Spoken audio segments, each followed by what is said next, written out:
ভাই সারা বর দুপুর বেলা তোমরা এনে কি করো? যেই কথা জিগাই বাড়াইলাম, তোমরা তিনজন এবার আমার মায়ের লগে মেট্রিক পরীক্ষা দিবা না? হ চাচা, শিউলি আর আমরা তো একসাথেই পড়ি। তো 2 দিন আগে যে লাভিন এক্সাম হইলো, লাভিন এক্সামে তোমরা কে কি পুরস্কার পাইছো?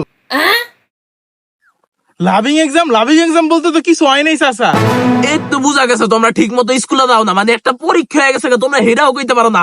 যাই হোক, এই যে লাভিন এক্সাম, এই লাভিন এক্সাম দিয়ে কিন্তু আমার মাইয়া এক হইছে। আমার মাইয়া গোলাপ ফুল, চকলেট, টেডি কত কিছু যে পাইছে। হ কাকা, আমরা আপনার মায়ের মতন এত ভালো ছিল না দেখা আমরা কবে পরীক্ষা হয়েছে আমরা জানি না। বুঝতে পারছি পারিবারিক শাসনের অভাব। আঙ্গ পোলাবাইনের মতো যদি তোমরা শাসনে থাকতা, তাহলে আজকে তোমরা এই অবনতি করতো না। যাই হোক, গরিবের পোলাবাইন নিয়ে আমরা কথা বলে লাভ নাই গা। তোমার যেটা জিজ্ঞাসা করতে আইছিলাম, আমার মায়া যে স্কুলে এক হইছে না, এটার লেগে 14 ফেব্রুয়ারিতে স্কুলের ট্যুর হয়ে গেছে। কিন্তু মায়া যে আইছে না, আমার পর মায়ের ব্যাগে দেখলাম 3টা লুডুস মশলার প্যাকেট।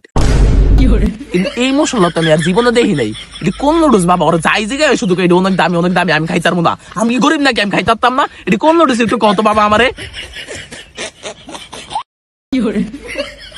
কি অবস্থা তোমরা হাসো কে লেগা? কি অবস্থা? তুমি কথার উত্তর না দিয়া যাইতাছো না তোমরা? এই দাঁড়াও, এই এলাকার মেম্বার। ভুলে গেছে কেন? এই তোমরা কই দাও, হাসতে হাসতে যাইতাছে গা।